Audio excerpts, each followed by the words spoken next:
tonight. Thanks so much for clicking play on this reaction video here as I take a look at Season 2, Episode 3 of House of the Dragon. As I said in other reaction videos, I'm doing so many of these lately that sometimes I forget what season and what episode number it is, but this is Season 2, Episode 3, House of the Dragon. Looking forward to seeing what more we're going to get between the greens and the blacks here in this particular episode. Certainly coming out of last episode, now we've got some real drama going on between these two houses now that both sides have lost a son, in essence, in this battle here. And we've seen some changes in power dynamics, certainly seeing on the black side with Rhaenyra and with Daemon, the Rhaenyra basically saying to him, I can't trust you.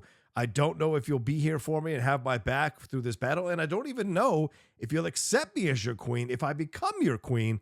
And you went on your own and, in essence, doomed this poor young child, 8-year-old, 9-year-old child, to death, a beheading no less, because you were trying to get revenge for me without consulting me first. So a little change in the dynamic there for sure. So we'll see how that plays out. Of course, she's the one that was trying to destroy the narrative by sending out her ravens to her allies to say she had nothing to do with this. So how is that going to unsettle things or shake things up on their side of things? And then on the green side of things, certainly there was a lot of drama here with Kristen Cole, the bitch that he is, sending out Eric there to take on Eric in the battle there in Rhaenyra's bedchamber, but basically sending him to his death, and also in a way taking out Eric as well from the other side. So knocking out one strong warrior by using his strong warrior. So a bit of a chess move there for sure, accidentally, because I'm sure Kristen Cole wasn't thinking 4 steps ahead. But now he's the hand of the king, as we saw near the end of the last episode, and Otto is out. So Otto now is being sent to go and take care of Alicent's younger child. So we will see how that plays itself out down the road, I'm sure, in this season as well. So a lot going down here between these two sides, and what more are we going to get here as we get closer and closer to this battle and this confrontation, this dance of the dragons here between these two. So before I jump into the latest episode, though, I want to remind you all to please subscribe to the channel down below. Hit that subscribe button, hit that bell button, so you see we're dropping all the content we do here on the Outlaw Nation channel. And if you want to support us, you can head on over to the Patreon, patreon.com/John Rocha. See all the multiple tiers that are available for you and the benefits that you get for being a part of the Patreon as well. All right, let's not waste any time. Let's bring this episode up and let's take a look at Season 2, Episode 3 here of House of the Dragon. I'm going to do a 3, 2, 1 countdown, and we'll go right in starting with the opening song there and opening credits. All right, 3, 2, 1, here we go. Got to admire the design of these credits, right? Like the fact that they were able to get such an incredible idea and bring it to fruition with the way they have here to use the same song from Game of Thrones, but doing the intro their way. Instead of how Game of Thrones did it, they're doing it on a tapestry. And the artistic decision to use a tapestry makes sense, because we think of tapestries being part of olden times. And of course, this isn't a history connected to our history, but it's supposed to evoke what we think about from those times. So I love this. You know, the Targaryen crest there. So as I said last episode, you know, when you go to Screen Rant, they'll list, and I think I said them last episode, what is here. There's a lot to explore if you want to dive into what they're showing you about the world and the history that House of the Dragon is connected to. And you can take a look. Oh, wow, is that? I think that's Jaehaerys in his beheading lying there. Oh, I didn't even notice that they were adding stuff to it. So nice. Must be my swordsmanship. Can you even get that? Aaron Bracken. All right. Uh-oh. Looks like someone's come to get him in trouble or challenge him. Oof. This is our land. So we're getting like a mini civil war to evoke the larger civil war here. Your false queen Rhaenyra is a kinslayer. Ah, here we go. God! Oh, here we go. Here we go. Oh! Oh! Wow. Yeah, showing you the cost of war. That's right. Regular people pay for what the rich class or the people in government decide is worth going to war for. None of them ever seem to pay the price on a battlefield, mostly. I know it's supposed to be Daemon versus Aemon, but I mean, Jacaerys is going to have something to say. Is he going to take on Aegon? Is there going to be a confrontation between those two? Otto Hightower would never have allowed this. Yeah. Oh, yeah. Rhaenys would know. There may be another way. When is Rhaenys going to sue for peace? Yeah, there it is. Her and Rhaenyra can somehow. She sent a raven. I do not care to read her message. Oh, she didn't even read the message. As you permitted the murder of a little boy in his bed. Rhaenys is being such a great counsel to her here. Yeah. Like, we're so caught up in our own opinions, our beliefs. There is nothing more to be said. Right. The stubbornness, the unwillingness to listen. Oh, this clown.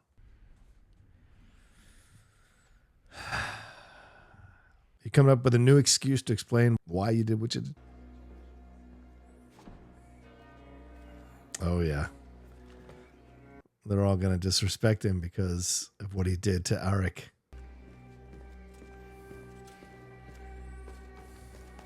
If he loses power amongst his people, they all just turn on him and cut him to pieces. You've appointed new knights to the Kingsguard, Your Grace. To replace those we lost. The last one needlessly, some knights. Oh, they're new knights. Oh, I didn't know that. The Riverlands are the key to the war. Harrenhal is the key to the Riverlands. Here we go, Harrenhal. I'm as fearsome as any of them. He's so desperate to fight, desperate to prove himself. This is what makes him dangerous. Possibly to win or possibly to lose. He wants to be seen as this strong king. He's subject to the will of the people. You wish to be rewarded. As I would think, you would wish to reward me. Masseria always playing the angles here. What price would you set? A place at your court. Wow. She wants a place at her court. I would punish the High Towers for what they have done. Ooh. To me. To those who served me. She wants to go after Alicent and... I need you to be the mother to them that I cannot. Oof. It's a big responsibility. Oof. Interesting twist. Okay.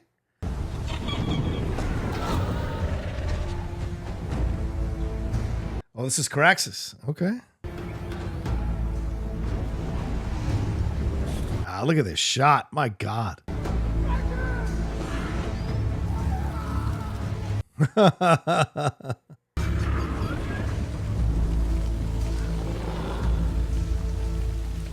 Yeah, where is Daemon at?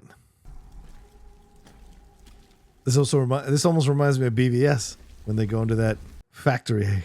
It's all ratted out. Where's the kryptonite spear? It's got to be around there somewhere.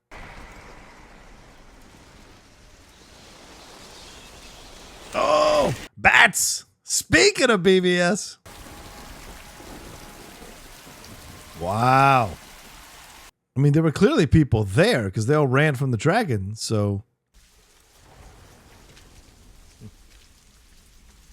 It's interesting. It almost has a little bit of a Blade Runner-esque vibe to it, too, near the end when they're battling in that hotel and the rain's coming down through the open areas.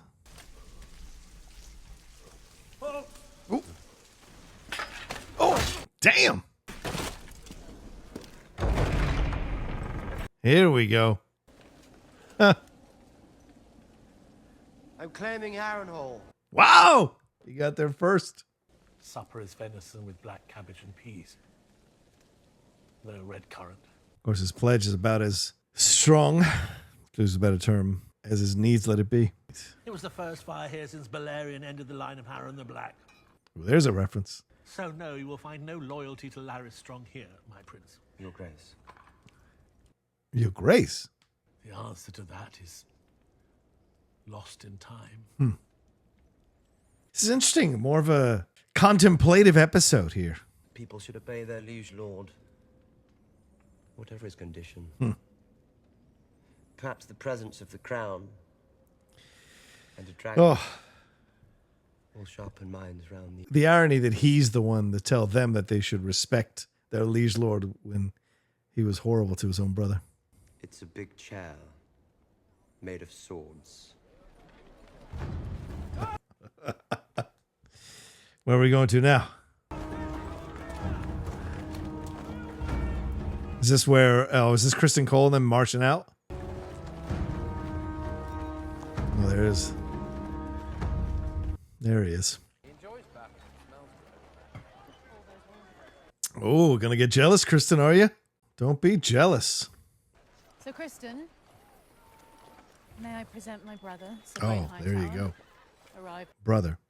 3 long months on the road to find my lord father, who served 3 Oh! unseated as hand of the king. And by a man from such modest beginnings. This is Freddie Fox, so I know from Slow Horses. Sir Gawain has volunteered to accompany. Ooh, to watch over you. She rips her hand away quickly.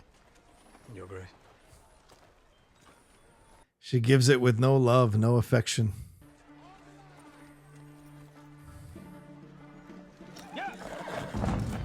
This is a nice turn. I like this twist. Freddie Fox is a damn good actor, so him going toe-to-toe as Gawain with Kristen will be fun. Nice little drama between these two. Hidden agendas, ulterior motives. Why did she call on him to go into this battle with Kristen? Oh, poor Cheese. There's Cheese. Well, not poor Cheese, obviously, because he cut a kid's head off, but still. Interesting. Well, we are really like getting large this season. This feels more like Game of Thrones than ever before. It's not within its scabbard. We will secure victory with armies, not... Rhaenys going to have a little conversation with this dude. You have never been so exposed. Perhaps it is time for you to think about secreting yourself. Interesting. They're telling her to hide away. The war in my Yeah. It would merely be a precaution. It would be treason. They think she can't rule. They think she can't run. You're fortunate Them. we took it no further. They think she's just a woman, that they know better as men how to run this war. Even Aegon the Conqueror's. Rhaenys dropping hammer. Dropping a hammer right there in the middle of the table. There's broth too, I made sure of it. I am no longer an invalid. This is the best relationship in House of the Dragon, these two. Genuinely love each other. Genuinely see each other as equals. Genuinely accept each other. See our way forward in time. And if there is no time, we are at war, Corlys. She's trying to get him to see. That I am a good sailor. I didn't even think about what her reaction would be like if Corlys was to die. What would she become? How would she change? God, I have a feeling. I haven't read the books about this stuff, so like I only catch up after the shows air. But this makes me fear that something bad is coming for Corlys, and it will mess Rhaenys up big time. But him caught up in the old ways, right? Can't have a woman be in charge of Driftmark, the Lord of Driftmark. See, that's the problem there. Is exactly how we got into this situation with Rhaenyra and Alicent. Starting with Rhaenys, so the irony that he, would not accept Rhaena as the possible Lord of Driftmark when he saw that Rhaenys was denied. That's a heavy amount of responsibility. Little Joffrey.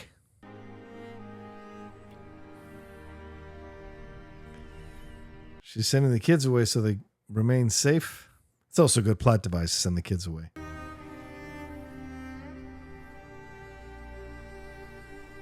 Either A, frees up the writers to just focus on Rhaenyra not worrying about her children or looking like a bad mom. And on the other side of things, you can have storylines here, clearly with Bela and her protection of these eggs and these babes. Wow, these shots have been incredible. Look at that one. Rhaena wants to stay and fight. I like that aspect of her. What does that lead to down the road with her and these protecting these kids and having essentially the mom duties thrown upon her at a very young age? Surely they lose their babes more than highborn ladies. Rhaena having more perspective than anyone else in that castle. I forgive you. What? Yeah. you were having sex with Kristen Cole instead of taking care of my baby.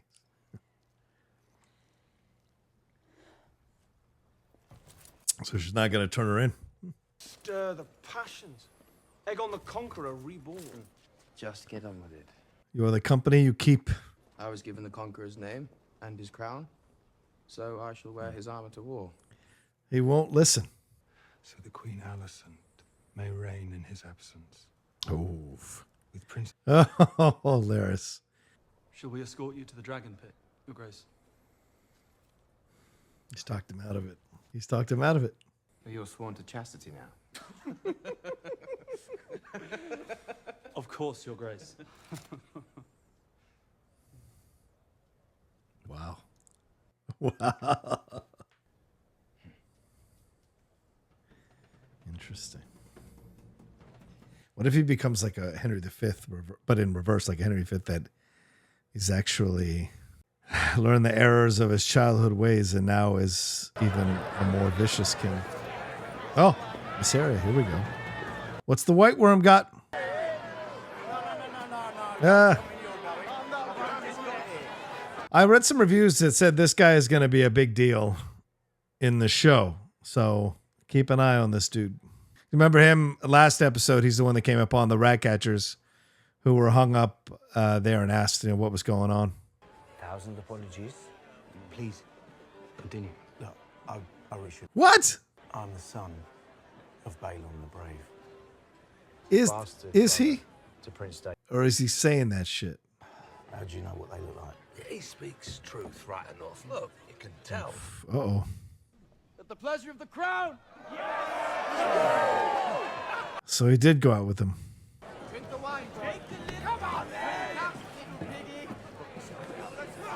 Oh, he's going bar hopping. Oh, boy. Oh, boy. Oh! Wow.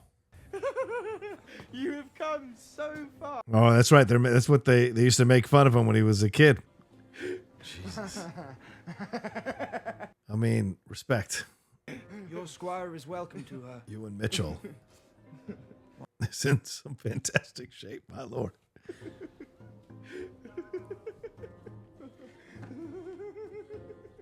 Was that an ounce of fat on that guy?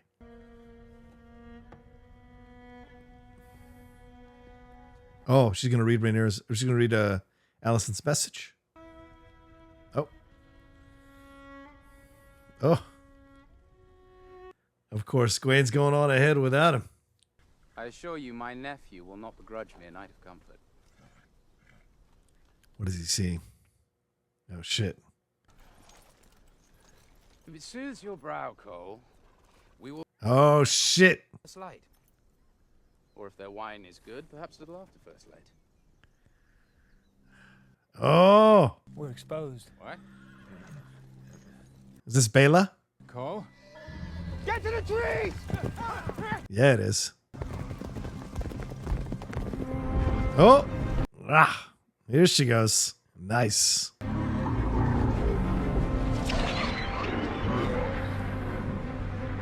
Wow, are they going to choose going to die this quickly? I hope not. As I said, I like Freddie Fox. Damn, man. Look at that. Have we gotten Dragon's POV before? Oh. Oh. Oh. Almost. Almost. Is this what makes Gawain now listen to Cole and be in service of Cole? Because he's being cocky and almost got killed by a dragon. Look at him. He's like super freaking out. I imagine she's going to go report back and let Rhaenyra know. I'm in your debt. Yep. Sir Kristen Cole. The power switched. Oh, there she is. Of course. Cole will look to increase his numbers, and he may call upon a dragon of his own. This is why you must I mean, they're not speaking illogically. loose the dragons, root Cole out, and burn him. Will she kill Kristen? Or does she still have feelings for him?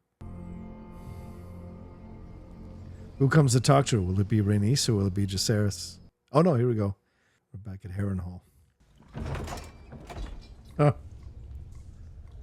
They just come in. They don't even knock. Yeah. Oh, man.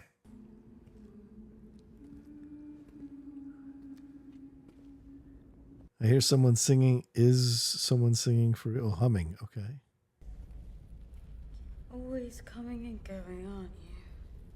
What the hell? And I have to clean up after. Oh! Oh! My boy's having a wicked ass dream. Oh, I forget her name. Right. Yeah, she played Rhaenyra in the first few episodes last season. Oh my god, she's sewing Jaehaerys' neck for him. Oh. Is he having a vision or a dream? This is wicked.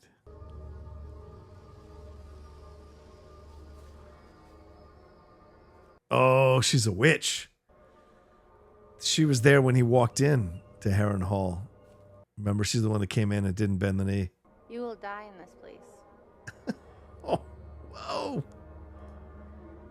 That's Gail Rankin, for those who don't know, if you remember her from Glow. She's playing a character called Alice Rivers. I don't know anything about her in terms of the character, but it seems like she's a witch of some sort. Maybe the Melisandre? Ooh.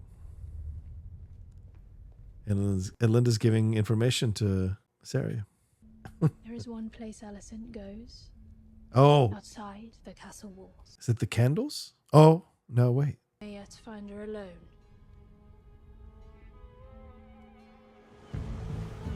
Oh, interesting. So she's going to go through with this and try. Oh.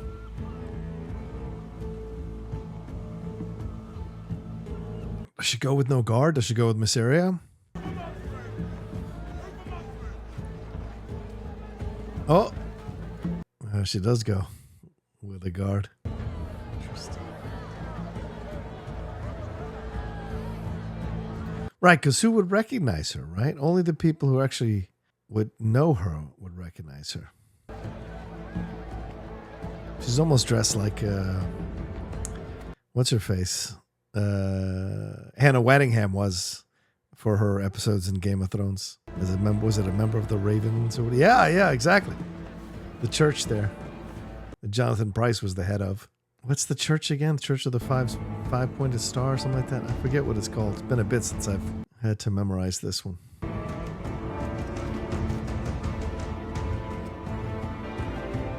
But they don't recognize that it's her.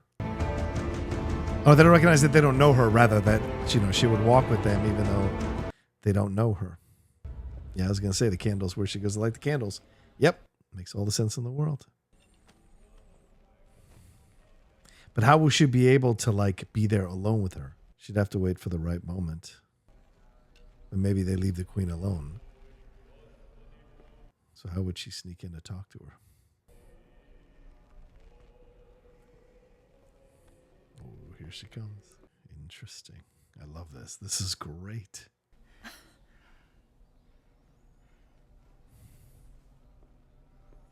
Wow, it's just right under their noses. The Queen Mother and the Queen of the other side. Have that desire within you. She's trying. This is just like the dinner. This is just like the dinner scene.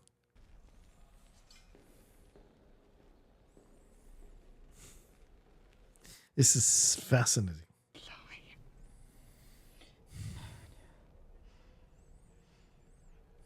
This is her chance to turn back, and Alicent is not going to do it. Rhaenyra. He changed his mind. He didn't, and she knows it. Even Otto called it out. Do you think me capable of such naked deceit? Why did she send the ravens if she wasn't willing to meet her halfway or meet her somewhere? She's resistant to all these suggestions because she's dead set on believing the bullshit. Did he speak my name? Tell the truth for once about that night. She won't tell her how he spoke about the Song of Ice and Fire. It was hard at times to understand. Well, hard to understand, but yet you were clear that she won't tell the truth, the full truth. That he was the prince that was promised to unite the realm. Oh. Good. I desire peace as you do, but... There it is. Did he? Yes, he did. That's the poem. Now she has full confirmation. Spoke to you of the Song of Ice and Fire. There it is. There it is.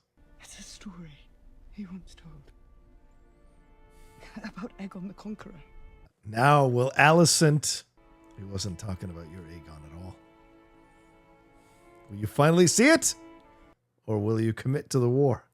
You must go before you are discovered. There's been a mistake. There's been Oh, she won't do it. She won't do it. You can prevent this, Alicent. She won't do it. And even victory may be so bloody as to be counted a loss. Do not let your pride blind you. There's been no. Yep. There. We're done here. Now, I've taken shit from Michael and Shannon Father is gone from court. about this. God is on the Now country. she's 100%. This is it.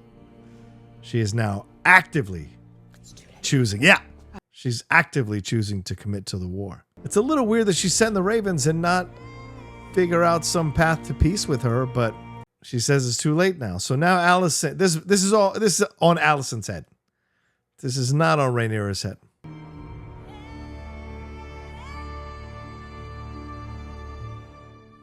Ooh. Damn. Oh yeah. Good ending there. I know some people have been complaining about the show being a little slow. I've seen some reviews. You know, I read the Ringers reviews and other places. People complain about how slow it's going. I actually love this. I love that they're laying the groundwork, that we're having these conversations. There's not a rush to war. I know people love war and battles. No one loves it more than I do in movies and TV shows. I love when they're in, you know, Game of Thrones, those seasons when they had those incredible battles. It was so fun to see. I love war movies.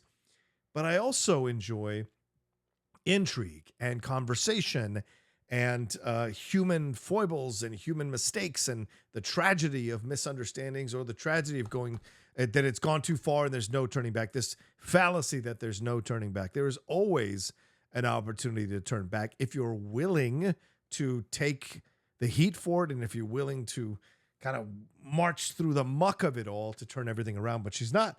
Alicent is clearly not willing to do it. It would mean removing her son from the throne. It would mean publicly admitting that she was wrong. And it would mean so many things changing and probably fear for the death of the people in her life and her children and whatever, even though she knows they shouldn't be ruling. They don't have the temperament to rule. She even said in the first episode, remember to Otto, like, just be patient. We'll rule as soon as he's done. You know, as soon as he's gotten bored of being king, we'll rule. So she knows her children shouldn't be on this throne, but she's not willing to make the change. So I don't know what she thought sending those messages, those ravens to Rhaenyra. What was she suing for? Peace that Rhaenyra would bend the knee and that's that. It's ridiculous. She knows Rhaenyra. She knows Rhaenyra would never do that. And now she's given Rhaenyra even more impetus to stand in the place of righteousness, that she is right.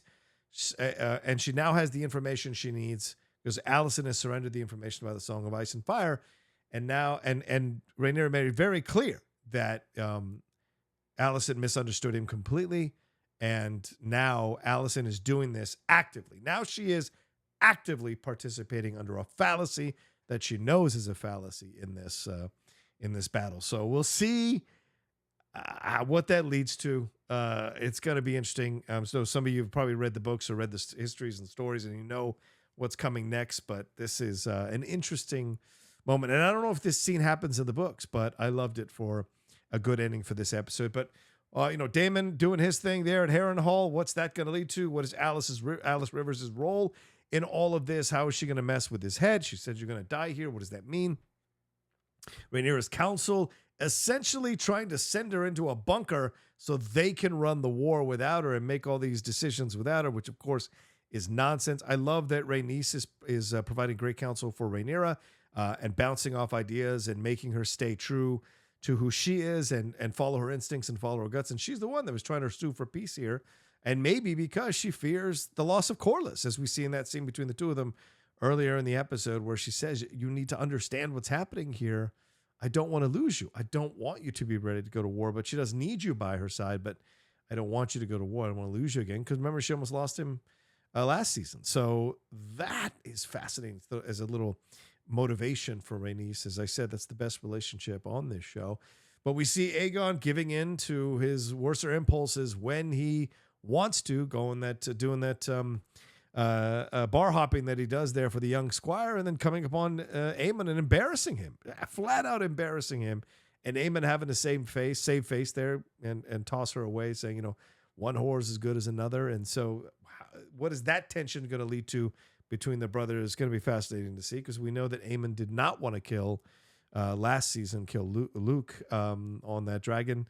And so will there be moments where he doesn't indulge his vengeance, anger, or protection of the king because his brother makes fun of him still and looks down on him still, even though Aemon could probably take him apart if he wanted to. So that's going to be interesting to see how that plays out here as we go forward as well. Mysaria's growing role here, mirroring Larys's growing role. Larys counseling the king as well about the things he knows and the whispers about Alicent taking over. So sowing a little tension between Alicent and Aegon as well. So how is that going to play itself? So a lot of things moving in throughout this. And I like that the kids Rhaenyra is taking care of these kids. So what's that going to yield to us storyline wise? And Baela almost taking out Criston Cole and Gwaine, which I think is going to be fun now that Gwaine is kind of under Criston, because I'm sure Alicent brought Gwaine over to be kind of monitoring Criston. Now that Gwaine is his life's been saved by Criston, he kind of owes Criston. So where is that going to take us as these relationships develop throughout this season? Going to be interesting to see for sure. But yeah, that's the situation. And I liked what we got here. The hour went by fast for me because I like these scenes. They're really well written. Shout out to Ryan J. Shout out to, I guess it just says Ryan J. Condell, who wrote it. Someone else wrote it, I think, at the beginning, right? And then Greta Vasant Patel, I think, did a great job. Gita Vasant Patel did a great job directing this one, I thought, and some nice moments, and certainly some great cinematography in certain moments in this one as well. So, people, this is maybe the last gasp, kind of like that dinner last season, trying to bring everybody together. Viserys trying to bring everybody together. This is maybe the last gasp of them trying to find peace between the two of them. And it is going to be fun to see where this goes. And we keep hearing more and more about these houses and which side they're on. So we're bound to get more characters popping in, and we're bound to get some really brutal battles coming. And certainly we saw at the beginning between those two families and what it led to when we cut to the dead bodies there in the ground, and we hear about in the water rather, and we hear about how long they've been battling. And now this is essentially the first war or battle that's broken out in this war. So gotta be fun.